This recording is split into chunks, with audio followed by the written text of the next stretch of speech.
So, because this channel was founded on or around foundation reviews for very pale skin tones, then I thought I'm gonna start with my favorite skin foundation. Why did I say skin? With my foundation, my favorite foundations. So, first one is by Hourglass, is a repurchase in a reformulated version or repackaged version, is the Illusion Hyaluronic Skin Tint, and this has SPF 15 and it's in the shade Vanilla. Now, this doesn't match me perfectly, but I absolutely love it because it has full coverage while being a tinted moisturizer. It has a little bit of a glow to it, like a pearlescent glow. It's nothing overpowering, and it's also oil-free, so it's good if you have combination to oily skin. It's also waterproof, and I don't know how many other tons of benefits it has, in addition that it has a lot of hyaluronic acid. So this is my go-to when I just want something to even out my skin tone, add a little bit more color if I feel like it, and just have a very bright face. Next is from Dior. I feel that this 2015 Dior brought up really good products, really good quality products, and they really stepped up their games in terms of foundations. They have released 3 foundations in 2015 and I like them all, but one that I specifically liked a lot is the Dior Skin Nude Air. I wasn't very interested in this foundation because I had tried the one from Armani and a couple other brands. They came out with these, you know, shakeable type that have a drop dispenser, and I had the experience that it was too drying, or it wasn't settling properly on the skin. It was staying on whichever small dry patches you might have or fine lines and whatnot, so I wasn't very fond of it. But after I tried this one, oh my goodness, this is just like second skin, and it lasts so well, so freaking well. I used it throughout the summer with oily skin, hot weather, humid, and it just still looked beautiful at the end of the day. So yeah, it says it's a Nudie Health Glow Ultra Fluid Serum Foundation. That's what it is. It doesn't offer very high coverage. It's not exactly my match. It's slightly darker. All of the Dior foundations are slightly darker on me, maybe 2 shades darker, but I'm willing to overlook that because, oh my gosh, it looked like baby skin. Next is another one from Dior, and it's their Dior Air Flash in the shade 100. Again, not a perfect match, but I bought the shade 200 on the airport when I was on my way to Barbados, and I was completely impressed with that foundation. I didn't wear anything else for a couple of months. I just loved the ease of use. I loved how well it sets, but it doesn't dry the skin. It doesn't show off the imperfections, like if you have some dry patches or whatever, and it's very buildable. You can go from sheer to full coverage with the same product. It also packs a lot of product, which is 2.3 fluid ounces or 70 ml, which is a lot in my opinion, especially that you have a spray, so you aren't using that much every application. I personally prefer to use this to spray it on a brush and then on my face. I know some people have done it directly on their face. I don't like that way. I feel that it doesn't give the best results and it's wasting a lot of product, but to each on their own. I love this. Finally, unexpectedly, it's Marc Jacobs. Now, I tried their gel foundation. I wasn't impressed with it. It said that it had good coverage. For me, it was a mediocre coverage. It was more on a tinted moisturizer type of coverage. I wasn't really keen on it. Like, it wasn't covering any acne or anything like that. So I was very interested when they released this Remarkable one, which is a full coverage concentrated foundation. And yeah, so that's what I'm wearing today. If you're interested, this is actually very pale. It's a good-ish match. It's, I would say, between NCNW 08 to 10, if that helps you. It's again very full coverage. You can achieve covering everything. The only downside is that it can cake a bit. Now you have to be very careful how you apply it, and I would suggest using a light layer all around your face and then spot concealing certain areas so that it won't look too cakey. This can be also slightly chalky, so you have to really work it through, buff it and set it and all of that so that it will look beautiful. But otherwise it is a very, very beautiful foundation, and especially that it's super pale, I'm very thrilled about it. So yeah. Next come concealers. This year I've had 3 concealers that I absolutely loved. First one is by IT Cosmetics, is a double-ended concealer.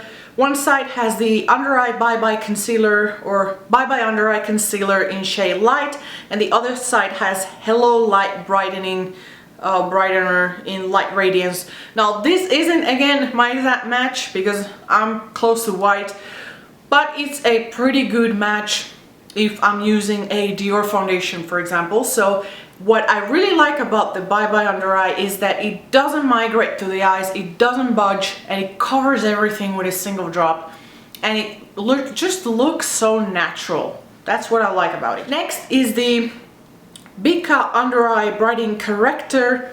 Now this can be used in several ways. It can be used underneath your concealer, on top of your concealer, or on its own. As you can see, it is a salmonish bisque type of color. It has a lot of pearlescence to it, so it will brighten up your under eye, but the only downside is that it tends to migrate if you don't set it. So be prepared to have very watery and burning eyes if you don't set it properly, because it will just transfer to your eyes, or I mean, it transfers to my eyelashes. I'm like, how on earth did that get into my eyelashes if I'm not even touching my eyes? So yeah, that's a word of caution. Finally, in the concealers is the Anastasia concealer in shade 0.5.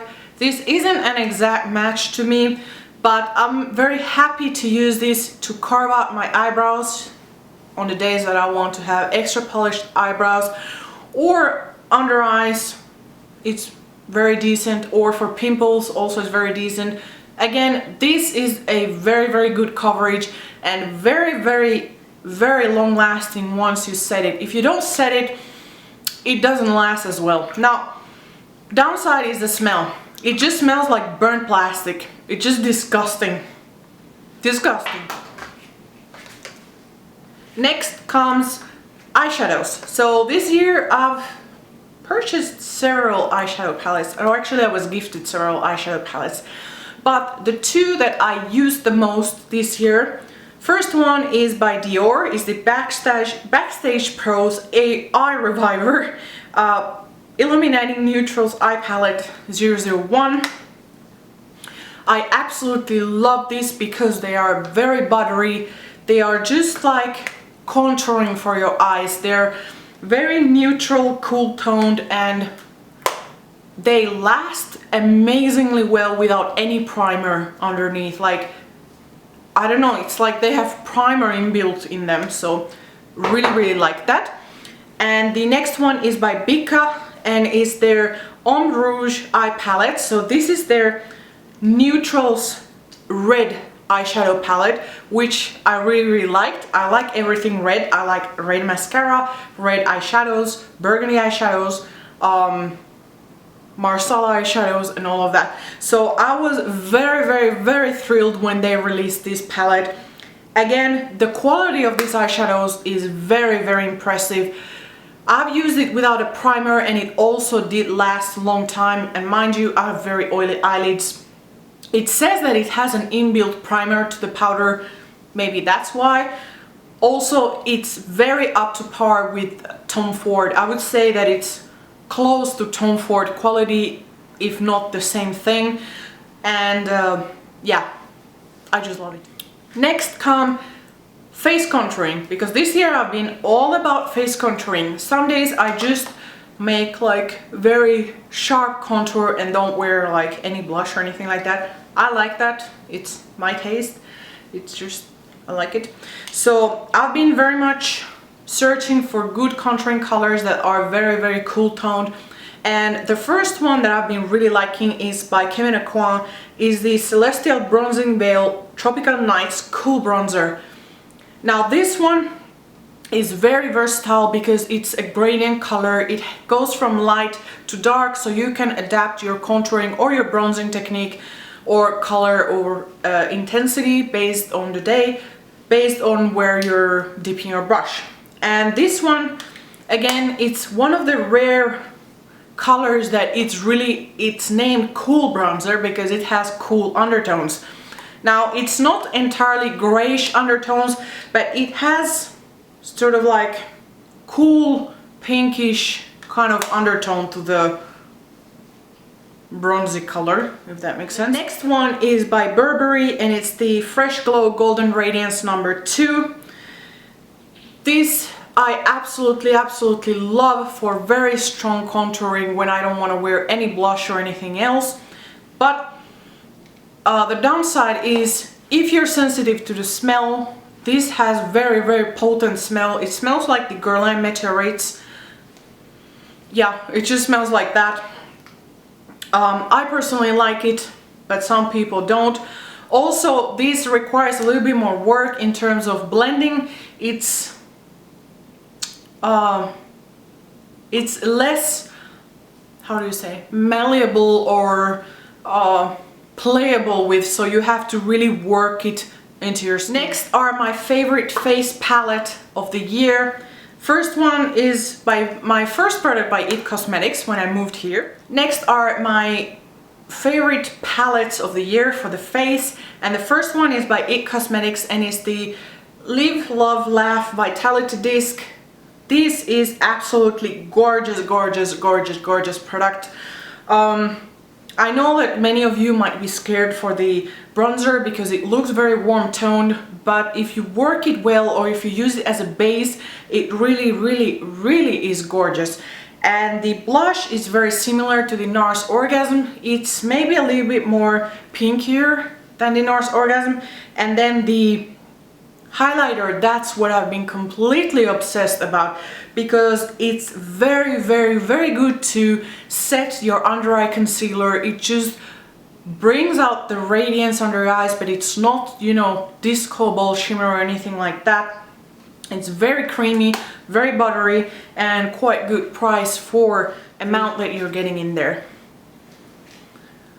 Next is the palette by Hourglass, and it's the Ambient Lighting Edit palette, and it has 3 ambient lighting powders, 1 bronzer and 2 blushes.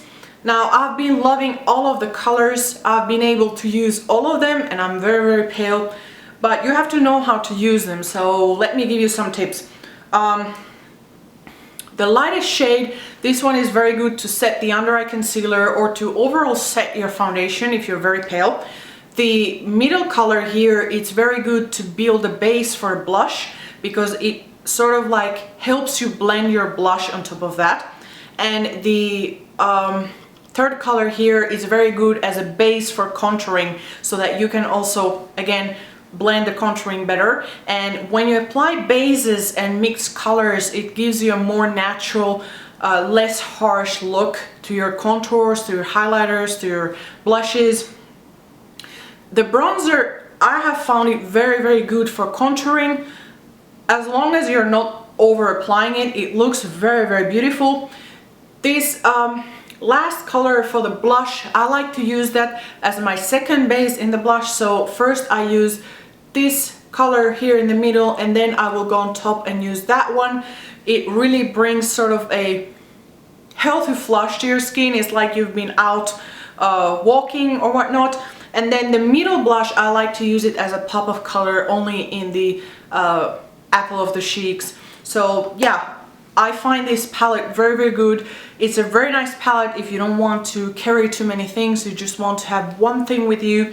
It's very versatile. You can have a bronzer, contouring, setting powder, setting your under eyes, 2 different blushes, or even 3 or 4. I mean, you can use all of these as blushes if you're very pale. I've done that, it looks beautiful. Go. Next, I wanted to talk about my favorite highlighters of the year. Probably this one you are already tired of hearing about, but it's the Becca Champagne Pop. The reason why I like it is because it gives a very wet look kind of highlighter. It's very out on your face, very boom kind of highlighter. It's not for the highlighter newbie or for someone who's afraid of having a glow on your skin.